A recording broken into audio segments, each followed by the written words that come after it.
Good morning everyone. I have finally finished the full tutorial on my ballerina painting and I am really happy with her. So I'm glad you've joined me to have a look at the process of painting her. Fun fact, I am hopeless at painting portraits of people, so faces aren't my thing. All of my paintings of people are actually walking away from me. You'll never see me do a front-on face.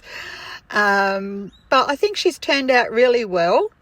I've tried to keep it as soft as possible. I'm using my Kuretake paints, which are absolutely perfect for this painting because they're very muted colours. I absolutely love them. So they were perfect.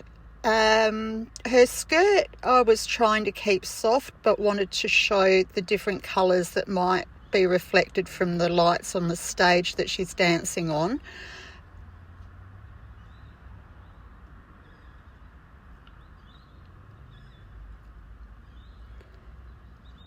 And I tried to define what might be the curves and layers of her skirt because I wanted to keep it soft but not too soft that you couldn't see the contours.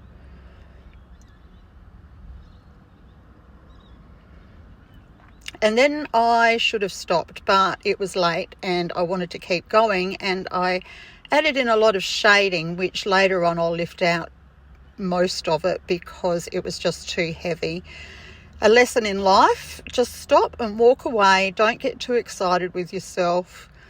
I should have just slept on it and come back to it this morning.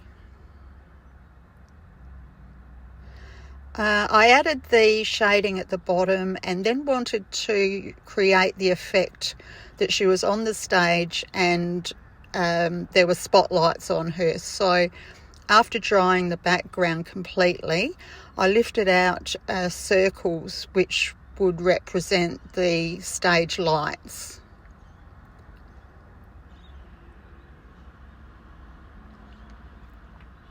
And here I go, lifting out all of my shading from last night. I didn't want to take it all out, but I did want to soften it quite a bit.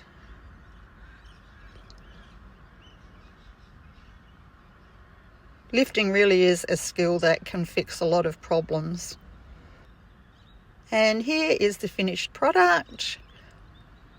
I hope you enjoyed the video. Thanks for watching.